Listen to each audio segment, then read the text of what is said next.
What it do? It's your girl T Donay. I'm back at it again with.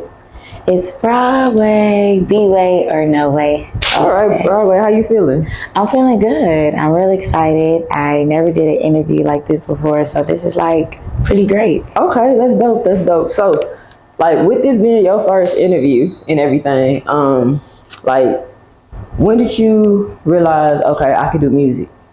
Well, I would say, like, growing up, I've always, like, wrote songs and sing, but I'm a trained dancer, so, like, most of my time was, like, dance. And I told my mom, like, Mom, I want to sing. And my mom should be like, okay, Naya, Naya. But she wouldn't, she took me serious, but I feel like I had to show the initiative, like, oh, I'm serious about it. So when I was in high school, I went ahead and wrote an EP. I wrote some songs and I put it out, and I was just like, oh, yeah. Okay. Oh, yeah. Yeah, sometimes black parents, like, they, especially if they was born in, like, the 80s, like, I say the 60s up until, like, the 80s, even, like, early 90s, they don't really see, like, creative arts as money, because they see people, like, kind of struggle doing it. And so, like, you got to really show them, like, oh, I want to do this. Yes, and I think it was really hard for, like, the switch up because I am a trained dancer, so all I know was competitions, conventions, travel, this, that. So I'm like, is she serious about it for real? Yeah, Ma. I spent all my money on these dances. Yeah, Ma. She want to sing? Yeah, she like, what? Yeah, Ma. You serious? That's what I want. Yes. So, what was people's reception? Because you said you started in high school, which I think is very dope. Because a lot of people like write and do music every little bit now in high school. But you dropped the whole EP. So, how were people receptive to that? They was fucking with it. I'm not gonna lie to you. They was fucking with it. And you know, I had like, I'm trying to think, did I make like a poster or something? Like I was just making people take pictures, like, you know, hey, stream my new EP. Hey, I'm dropping. So it was a good outcome. And then plus I'm a people's person, so it's not hard for me to try to get my point across or, like, you know, persuade people to come on over. Yeah, I feel that. So, started in high school, making an EP, and then, like, what was the journey after, like, that? Did you, like, jump right into college, or did you go into dance school? Yes, it was. So, I'm a part of the Emotion of the Ocean. Okay. I'm part of the Ocean of Soul. Well, former, I guess you could say that. But I was in the band for 3 years, and I wasn't able to, like, tap into music with how I really wanted to, because band schedule, it's crazy. You're on the clock, okay? Practice. Yeah. So it's just like, you know, I released a single and another EP, maybe the spring semester of 2024, Just Venting, on all platforms. You can listen to that still. Okay. You know, but it was like I didn't do as much as I wanted with it. So, you know, I was like, my last year, I'm like, maybe, you know, let's focus on the music. Let's take it full throttle. So I'm working on new stuff. Just dropped my new single, and yeah. Okay. What's the name of your new single? My new single is called No Rush by Naya Streets. That's the easiest way you can find me. Yeah, on all platforms. Okay. So what was the inspiration behind No Rush? I'll say in a more, I guess, more sexy vibes, more mature, like, you know what I'm saying? Because I just turned 21, and it's like, I had that beat, and I was just like, it's real vibe, it's real sexy. I'm like, why not spice it up? And I never made a song, I feel like, that, you know, like a grown sexy vibe. So I was like, shoot, let me just hop on it and feel how I feel, and it went out great. Okay. So you said you just turned 21. How has that been, that transition? Because it's like, I always hear these things, and I'm 30, so I've been through this before. And I also went to HBCU. So it's like, I always hear, y'all went to Prairie View A&M University. It's 45 minutes up. I ain't no hate to TSU. We got a little rivalry. Labor Day Classic is today. Yeah, it is today. Shout out to both those HBCUs, because I'm not going. That traffic is crazy and the tickets is high. I'm not gonna play with Prairie View. I love Prairie View from the bottom of my heart, but y'all will see me once a year, like y'all always do. But like when I was in college, I went to Prairie View at 21, and I like my brain kind of like developed differently. So how was that transition? Because you still want to chase your dreams of music and dancing, but your brain kind of developed differently. So how was that transition going from like, okay, high school chasing my dreams to like, oh, I'm a full grown woman trying to chase your dream? I'll say like it's just different, like with people, because you know the more you get older, the more you realize how the world is really fucked up. Like you know what I'm saying, and just people like operating. Because like I'm a real genuine type of girl. Oh, I'm so sorry. Okay. I'm a real genuine type of girl, and I get like a lot of love naturally. But you know, over time, like I realized, you know, everybody doesn't deserve that. Like, or everybody doesn't, you know what I'm saying? Not gonna reciprocate you the same way like you treat people, everything like that. So just a transition of how to operate with people, who's needed in my space, who's not needed in my space. It's really more so that, but the transition, I appreciate it, the highs and the lows. Okay. The highs and the lows. The highs and lows, the highs and lows. So what has been we're gonna start with it. What has been a low for your music career so far? I would say low, you know, with you coming out as a new artist, you don't really have like your team. You know how mainstream artists, they have a team, they got an A&R manager, this and this and that. It's like starting out, you have to kind of network and find that, you know what I'm saying?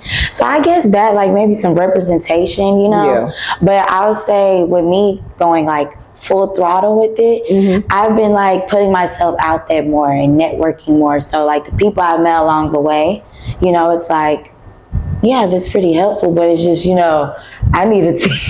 You need a team. I need a team. And then, you know, with content, creating things, you know, everything is like low-key expensive, but you know, we gonna make a way. But you know, everything's like expensive. Capitalism is killing art. I say that, like, I feel like artists, and I've been thinking that as a person to do interviews behind the scene and kind of make content for artists, y'all have been burnt out trying to keep up with content creators. It's like, nah, they're artists. Like, art take time. Like, Picasso didn't make paintings overnight, and if he did, he made a couple of them and then they sold years later. Exactly. So I think that has been a big issue. It's like people have been pressured to overly create. Yeah. And how do you feel about that, being a new artist, like the pressure of overly creating? I would say I had a bad habit. Like, I would say I probably still have this habit, but like I feel like it's getting better. But I used to always feel like I'm running out of time. Like you know what I'm saying? Like I felt like I was in like a race with time. But then like I realized, like, you know, it's my shit. This my pace. Like, you know what I'm saying? Like, it's not like people don't know what I'm about and what I give. Like, when I come, I come. When I pop out, I pop out. You'll see. You know, so it's just like being patient and giving yourself grace. Like, you know, it's okay. Like, I know you're looking at everybody else, but it's no need to compare, because I bet their process was longer than what you probably think. So it's just like, just taking my time and just like not feeling like everything's in a rush. Hashtag. No rush. I feel that. Good plug. I always just tell people, like, Rolls Royces wasn't made in 3 days. Like, it takes time for those, and there's only a few of them on the street, and people love them. So it's like, take your time, do your thing, because your art is your art. What is a high of being an artist now? I would say just performing. Like, I love performing. Like, I'm naturally a performer. Been doing it my whole life. So seeing people interact with me and like enjoying my shows or whatever I put out, it's like, it's a big milestone for me. Cause you know, like I'll say I'm a really good performer, but you know, sometimes artists, like, we're hard on ourselves. So, you know, we want everything perfect. We want everything, you know what I'm saying? So sometimes when I'm thinking I'm not my best, like the person watching me, they're like, oh, I love you. Like, you're great. So it's just seeing people reaction and let me, you know, showing me the love that like I'm trying to put out for everybody to see. So I love that. I love that. Cause I feel like a lot of people don't realize that, like, the love is needed. Like, people kind of look at artists nowadays. Like, I'm gonna be honest, I'm a socialist. I look at art differently from a lot of people. People look at artists like, create. No, you're a human. You need some empathy. You need some love. You need somebody to tell you, hey, your last album was great. Like, your last single, like, literally was great. So, like, I think people need to sometimes realize that, like, y'all not machines. Y'all are just people that create. And like, being an artist is hard. Like, creating music, writing music, it's like all that stuff is hard. Like, you know, because sometimes you have creator's block. Like, and sometimes you want to finish that song, but my brain is not working for me to finish that song. Or like, I'm trying to come up with choreography for something and it's not clicking like how I want to. Okay, back to the drawing board, rest on it, and then I come back. It's 10 times better. So the process of just being an artist, it's just like, it's just the highs and the lows. For real.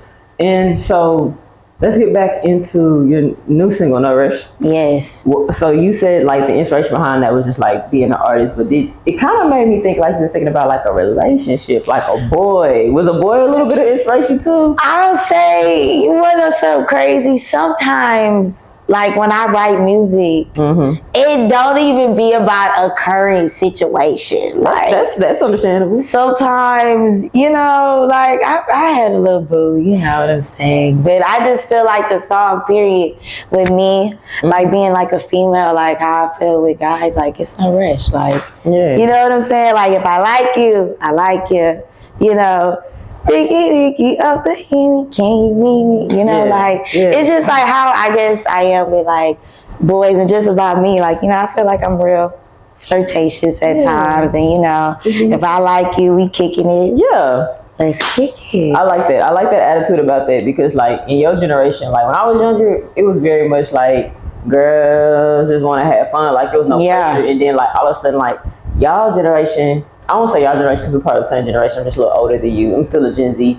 But like, y'all, younger Gen Z is the kind of pressure to be in relationships as. I'm like, hold on. Yeah, I'll say. I was 21 and lit. I ain't gonna lie to you. You know what I'm saying? So. You know what's crazy? I always low-key been like a relationship girly. Like, I love a girl. Yeah, like I really am a lover girl. But then at times, you know, I have moments. I'm outside. Yeah. And at this moment, I'm outside. I feel it. Enjoy I'm outside. Yes, I want to enjoy it. Like, you know, relationships, like, even though I'm a lover girl and I love love and I love for everybody else, sometimes it can just be a little draining and too much. Like, you know what I'm saying? Like, we're still young.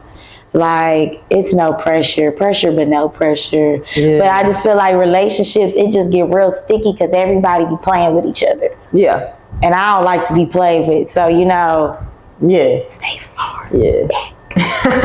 I feel that, and I noticed that with like R&B, because I look at the shifts of R&B. I grew up like Mary J. Blige, Monica, even Anita Baker and stuff like that. Like when women was yearning, you don't hear a lot of that no more because everybody want to have this. I don't need nobody to need. Yeah, like but it's like you knowing dang well you want to cuddle at night. Yeah, like you want to call that person that you have with somewhat a strong connection with. So it's like, how do you feel about the state of R&B since everyone's kind of hit this? I don't want to call it dark R&B. I don't want to put a name on it, but like this defense, we all have this big old avoidance defense mechanism up as like kind of a society. Like, how do you feel about the state of R&B due to that like mind state? I feel like, you know, I just think when it comes to the R&B culture, you know what I'm saying? I like when the artists are vulnerable. Like, you know what I'm saying? You have to be vulnerable. Like, you know, I feel at moments and times I'm vulnerable. Like, you know, you have to be like, you're sharing your experiences, your emotions, you're putting your heart on the line. Like, you have to put that out so the people can reciprocate, understand you. And it's relatable. Like, love is like everywhere, everywhere. Good love, bad love, you know, heartbreaks, a crush, all of that is important. And I just feel like if people are just more authentic and more vulnerable, like more people are like tapped into you. You know what I'm saying? So I respect it. Yeah, I love that because that's like something that I've been missing, like vulnerable R&B. Because I want to talk about. I don't know if you listen to these albums or not, but I want to talk about like Tiana Taylor's album. Okay? Yes. You listen to it? Okay, cool. I listened to the whole album in the shower. Okay. Yes. Okay. Indeed. And she reminded me of SZA's Control, which is inspired by Beyonce's Lemonade. Like that's like the three. I think that was the three trifecta for me because I was looking for the third. Like, what does this album? What does this fit?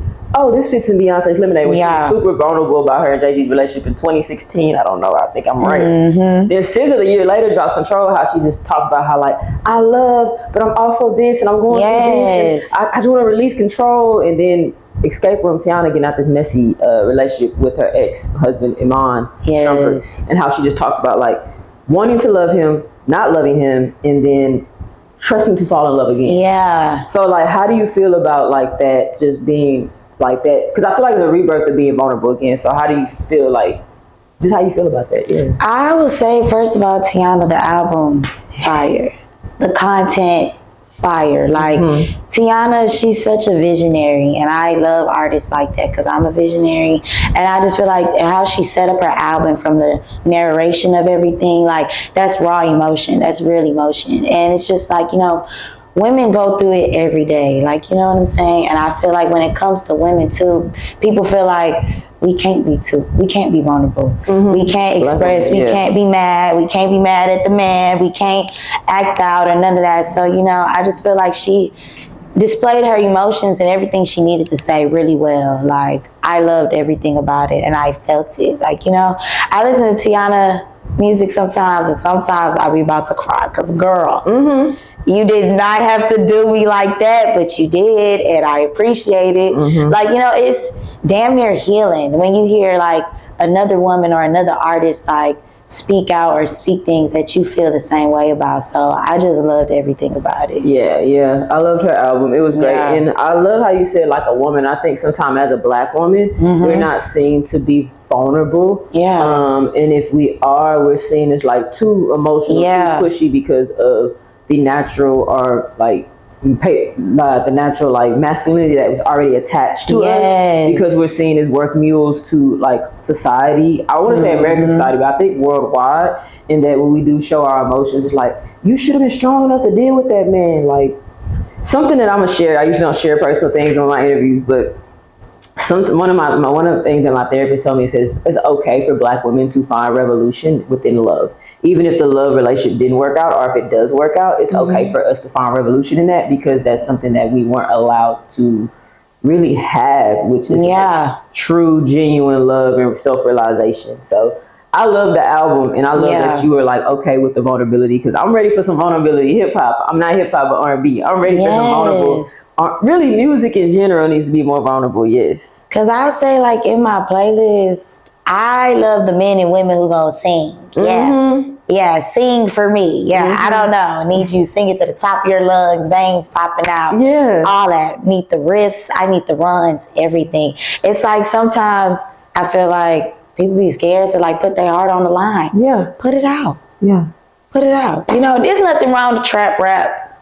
Be like at that nigga, but you know. You know you love that. There's nothing wrong with saying you love that. Even if he don't love you back, you gotta take that move on and find somebody. Yes, like it's like okay, you know. Yeah. Rejection is redirection. Yes, literally for men and women too. So I love it. Women. Yes. So you said you love on your playlist. You love the artists that gonna sing it out to the top of their lungs. Yes. Give me 2 artists, male and female, that you just really listen to every day on your playlist. Male, I would say for sure Chris Brown. Okay. And he's a Taurus. He can dance. He sings. I love him. I love him. Let me see. Women, that's deep. That's deep. Like, I can't even just put just one. Let me see. I'm probably go fast. Tiana, SZA, Janae, Beyonce. Okay. Kalani. Okay. Like, people feel like Kalani. That 5. Yeah. Yes. The males too. Like, I'm just trying to think. It's been a long time since we had a male. Leon Thomas. Thomas is doing. I'm loving him. I am loving him. Leon's dope. Leon. I like Brent Fayez too, but he ain't popped out in a minute. But I love me some Brent. He is too toxic for me. I don't like that. Yeah, he toxic. Yeah. I mean, I like him. Toxic. He sing like when you in your feelings of being toxic. Oh yeah. But like he just too toxic for me. I like him though. There's a guy named Eli. He's from California. Yeah, he be singing like he dropped 4 albums of a series of like really like loving a woman and then like falling out of love and then loving a woman and falling out of love. It's like really, really perfect. He doesn't have a strong voice, but you could tell his songwriting there. Right. Eric Bellinger is another one. Oh yeah, 5. Yeah, 5. Leon for sure. He putting on. It's a couple other guys. It's a guy named Elemin. You putting me on. I need to listen. So the UK has it. I'm just gonna keep it real. I heard, the UK artists They be out. They got it. I don't know what's going on in America, but the UK artists, they got it. They got it packed down. 7th Street is another female. Oh yes, I love 7th Streeter. I'm not gonna lie, my playlist is like kind of like all over the place, honestly. Should be. But then when it comes to men too, I love 2000s R&B or 90s. I love all that. So like, cause I'm real Y2K at heart. So Mario, Lloyd, Usher. Yeah. The men that sing. Yeah, sing. Yeah, they used to beg. Yeah, and I love that. That's what I. They did some fucked up shit they used to do. Yeah, they did. You know what I'm saying? It made you wanna. I might take you back. Yeah, like okay, I might judge. You stand out my window and sing me a song. How can I tell you no? Yes, that's real. Like Y2K men for sure was singing their ass off. Yes. So, where do you see like your career going overall? Do you just see it like music? Do you see dance? Do you see incorporation of both? I see a corporation of both. I'll say like I'm really a visionary as well. So I love putting on shows. I love putting projects. So anything when I'm like performing or anything displaying myself, I always try to think big, like think 110, like, okay, we need choreography, we need the vocals, we need the looks, we need everything, because I just never know who I'm going to see, who I'm going to run into. So anytime I'm presenting myself, I'm going to present myself to the highest. So I just love that. So content, visuals, that's on my brain, that's on my mind, no rush. Music video coming soon. That's going to be really hot. So, yeah, more so just the visuals. I want everything to have a story, a storyline. That's what I miss with music videos, a storyline. Like, where is the story? Where's the lore? Like, I need to be in it, you know? Yeah, no, I feel that. Storylines are important. So, I'm looking forward to your career. I love how you say choreography, because I think the last female that we had choreography in modern day times, like the 2020s, was Normani. Sierra was the one for me in the Y2K era up until like the early 2010s. So I love Sierra. So like I'm excited to see what your career does, because we need that back. We need chicks. It's okay. It's okay to dance in a music video. It's okay. It's okay. And I love the girls who bend it over, touch their toes, shake that ass. Yeah. But then it's also okay for us to 5, 6, 7, 8 choreo. Yeah. We need it. Like, you know what I'm saying? I just feel like too, that culture gets a little lost as well, because you know, with TikTok being a thing, you know, everybody does a lot of things to be trendy or be viral. Nobody's like taking it to be like go up a notch, like, you know what I'm saying? It's some artists that are like, one girl that I kind of started tapping into, Tate McRae. She sings, she dances, she's fire. She gives me Britney Spears vibes, damn near. And it's like, we need that. So it's like seeing artists like her, like, oh, you're a trained dancer as well. You're just like me. And you put on these shows and you sing your ass off. I like that. Sierra, Beyonce, love that. Yeah, I feel that. So go ahead and tell us where they can find your music and where they can follow you if they want to support. So you can find my music at Naya Sharice, all platforms, but I go by Broadway as well. So, you know, it's not hard to find either or. My Instagram is at Broadway2_. You'll see my name in the bio too. So if you typed in Naya Sharice, Broadway will pop up. But you know, that's me. All right. Thank you for tapping in with Female Hip Hop Now.